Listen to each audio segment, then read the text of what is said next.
और कुछ पता नहीं कि खुदा उसके लिए क्या करता है। उसके बाद कनेक्शन विद द नेचर, जैसे फिर कंप्यूटर की मिसाल में वापस आते हैं। सबसे अहम काम तो वही है कि आपको कीबोर्ड चलाना चाहिए, लेकिन थोड़ा बहुत जैसे कि अभी हमने डिस्कस किया कि थोड़ा बहुत हमें एलसीडी के बारे में पता होना चाहिए, थोड़ा बहुत हमें सीपीयू के बारे में पता होना चाहिए, कौन सी चीज कहाँ लगेगी, कहाँ से निकलेगी। तो इस तरह से अपने वजूद के बारे में तो ये बात हो गई, दो बातें हो गई, नॉन जजमेंटल रहिए और साथ साथ ये कि अपने मेडिटेशन और साइलेंस के जरिए अपने आप को समझने की कोशिश कीजिए। अब यूनिवर्स की बात आती है, यानी सीपीयू और एलसीडी।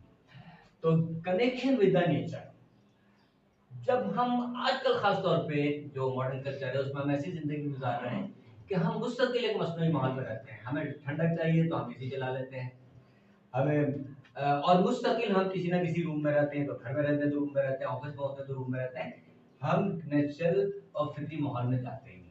और बात वही है कि जब तक किसी चीज को समझेंगे नहीं, उस पे कंसंट्रेट नहीं करेंगे, वो चीज कभी समझ नहीं आएगी। तो कनेक्शन विद द यूनिवर्स के लिए तरीका बताता है, बहुत सारे हो सकते हैं, जिसमें से दो तीन हैं कि आप किसी खामोश जगह बैठ के, कोई बाग है, कोई पार्क है, या बहुत कोई जबरदस्त जगह है, जंगल वगैरह है, वहां बैठ के आप जो कुछ भी जंगलों में होता है, बर्ड्स की आवाजें सुने और जो कुछ भी वहां पर है उसको देखें। तो वहां की वाइब्रेशन हमारी पर्सनल वाइब्रेशन में एक उसकी हार्मनी पैदा होगी, जिससे यूनिवर्स की समझ आएगी। दूसरी बात है कि वाटरफॉल, वाटरफॉल भी कुदरती नज़ारों में से एक है। तो वाटरफॉल को देखने से भी हम, यानी क्योंकि कुदरती नज़ारा है लिहाजा हम नेचर से करीब होते हैं। तीसरा है माउंटेन व्यू, ये भी एक कुदरती नज़ारा है। और बेशुमार हो सकते हैं कि तुलू होते गुरूब होते सूरज को देखना, जितने फितरी नज़ारे हैं, चांद को देखना वगैरह वगैरह, उन सब से हमारी पर्सनल वाइब्रेशन यूनिवर्सल वाइब्रेशन से हमांग होती है। जब उसमें रेजोनेंस पैदा होता है तो उसके नतीजे में जब हम कोई काम करते हैं, ये तो तय हो गया कि जो हम काम करेंगे हमारा बहुत थोड़ा हिस्सा है, बेशतर हिस्सा यूनिवर्स का है। तो अगर हमारी वाइब्रेशन उससे हमांग होगी तो यूनिवर्स हमारी मदद करने में ज्यादा तेज होगी बनिस्बत इसके कि हम उससे लातार होंगे। कंक्लूजन ये निकला कि by practising the law of pure potentiality, जब हम लॉ ऑफ प्योर पोटेंशियलिटी की प्रैक्टिस कर रहे होते हैं तो क्या क्या हासिल करते हैं, वी रिकॉग्नाइज आवर पावर। हमें नहीं पता हमें क्या पावर है, हम जैसे वो बंदा जो कीबोर्ड चलाना नहीं जानता, उसको नहीं मालूम कि वो क्या क्या हासिल कर सकता है अगर वो चलाना जान ले। तो अगर हम अपने आप को नहीं जानते तो फिर हमें ये पता नहीं होता कि हमारे में क्या पोटेंशियल है और हम उसको यूनिवर्स से मांग करके उससे कितने बड़े बड़े काम ले सकते हैं। दूसरा, भी अनलॉक इनफाइनाइट पॉसिबिलिटीज। फिर मैं कंप्यूटर पर जाऊंगा, जैसे कंप्यूटर में जिसका जो कीबोर्ड का एक्सपर्ट है वो उसकी भी इनफाइनाइट पॉसिबिलिटीज है, वो म्यूजिक सुन सकता है, लेक्चर सुन सकता है, हजारों लाखों किस्म की चीजें हैं जो कंप्यूटर पे दस्तयाब है। तो तीसरी बात है, we develop unlimited creative abilities, और हम ऐसी एबिलिटीज पैदा कर लेते हैं जो कि अनलिमिटेड होती है, साथ में जरा सी नेचुरल से हटके भी होती हैं। सुपरमैन की बड़ी मामूली इब्तदाई दर्जे का सुपरमैन, बहुत सुपरमैन बहुत ऊंची चीज होता है। सुपरमैन वो जिसने अपनी जात को समझ लिया हो और यूनिवर्स को समझ लिया हो।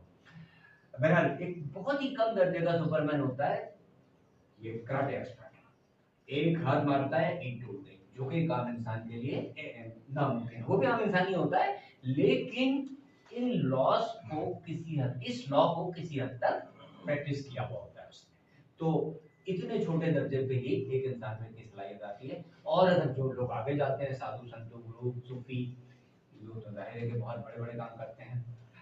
अच्छा जी, ये हो गया wheel of infinite possibilities, we develop unlimited creative abilities, we align ourselves universal energy। तो सारा मसला अलाइन करने का है। कंप्यूटर के मिसाल पे वापस आ जाए, जब हम उसे अलाइन करेंगे, कीबोर्ड चलाना आएगा, बाकी उनका भी थोड़ा बहुत काम आएगा, सीपीयू वगैरह का, तभी तो हम उससे फायदा उठाएंगे। तो जब हम यूनिवर्स के साथ हम होते हैं, अपने वजूद को, अपने रूहानी वजूद को, जो कि हमारा असल वजूद रूहानी है और प्योर कॉन्शियसनेस का नाम दे रहा है वो, उसको हम करते हैं यूनिवर्स के साथ। अब समरी आ गई तो पूरी जो हमने डिस्कशन की है जरा सा उसको एक भरा लेते हैं कि कंप्यूटर की मिसाल हमने देखी कि दो चीजों से काम करता है, कीबोर्ड और सीपीयू। हमें कीबोर्ड मुकम्मल परफेक्ट होना चाहिए, परफेक्शन आनी चाहिए, उसका थोड़ा आइडिया। तो ये कहता है कि इंसान जो अपने टारगेट, अपने मकासद इरादे पूरे करता है, इसमें उसका रूहानी वजूद आगाज करता है, यूनिवर्स उसको पाए तकमील तक पहुंचाती है, जैसे हमारी टाइपिंग को कंप्यूटर पाए तकमील तक पहुंचाता है। तो हमें क्या होना चाहिए? हमें अपने वजूद से आगाह होना चाहिए, जिसके लिए तजवीज़ करता है बेशुमार काम है, लेकिन दो अहम काम ये तजवीज़ करता है, साइलेंस एंड मेडिटेशन। और दूसरा, हमें किसी हद तक यूनिवर्स की वाइब्रेशन के साथ हमआहंग होना चाहिए, जिसके लिए बहुत सारे काम हो सकते हैं, लेकिन कुदरती नज़ारों से